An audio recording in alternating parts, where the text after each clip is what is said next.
folks at home, those in the venue, our final match of the evening. It all comes down to this between the world champion and the world number 2. It's a bullet game, 1 minute apiece for personal Gentlemen, are you pride. ready? Are you Start White's ready? clock. Here goes the clock. We go. Off we go. It's a B4 push to open things up here for Hikaru Nakamura, and we are off to the races. And for Hikaru, he is playing on the queen side of the board. He's pushing his pawns forward. And you see a triangle from black. You have this triangle towards the center. It means you're very well defended, but you have a bad light square bishop. So Harshit, some good news for Gukesh as he strikes forward, but he has some things to figure out as well. Absolutely, and I want to break with this move, pawn to e5, opening up my bishop on c8. That's what black is aiming for. So I think a move like rook to e8, queen to e7, preparing e5 will be on the cards of Gukesh. And I think you're right, but he wanted to take first. He didn't want his bishop shut back on b8. He's now trying to chisel at White's impressive pawn structure, connect forward, David Howell's favorite game. But right now, Gukesh is trying to get any of his pieces developed. I mean, that knight just wrapped around.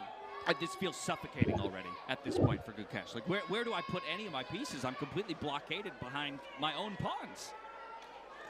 And now Hikaru has managed to put his knight on e5. The knight on b4 had such a long route to come there. I think it just gave White too much time. And again, knight to e8.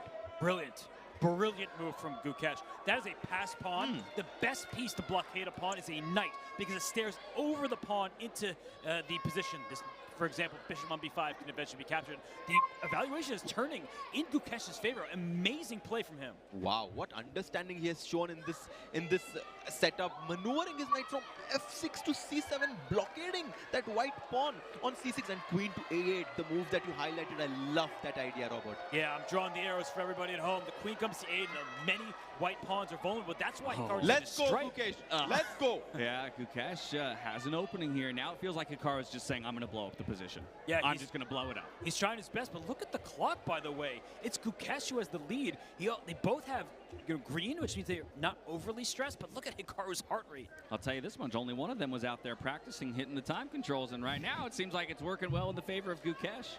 It is, but I would say one thing to fear if you're Gukesh is the black king. It feels like it doesn't have that many defenders. White's king is safe and sound, and after a move like this, watch out, knight g5, queen h7, do not blunder that pawn.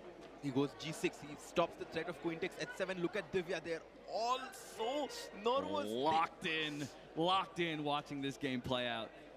Black is up a pawn here, but Hikaru is going to find some tricks, like always, and Gukesh has to be precise until the very end. But you said one pawn, that's a second pawn that can be captured. Gukesh does in fact take the pawn. Both players have just above 10 seconds right now, and trades are happening, but look at Black coordinating those pieces.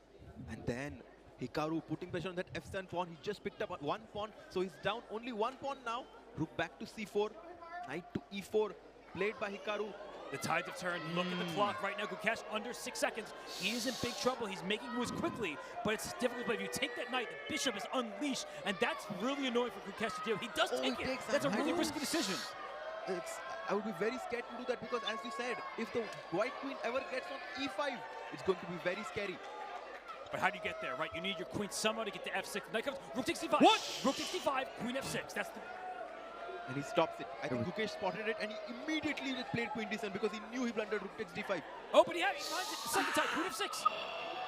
Oh my goodness. The audience can feel it as well. Just like that, a quick shift in the feelings of the audience, the players themselves. 2 seconds to work with here for Gukesh. Oh, it's definitely not over right now because Black has 3 pawns for the bishop. There's a lot of checks. The white king is exposed. But made one! Wow! What a finish! Hikaru wins with checkmate on the board. Look at that. Checkmate, USA versus India. And it ends in a checkmate delivered by the world number 2 to the world champion. Hikaru gets it done. The clean sweep, 5-0. The clean sweep, the brooms are out. You can hear the chants in the back.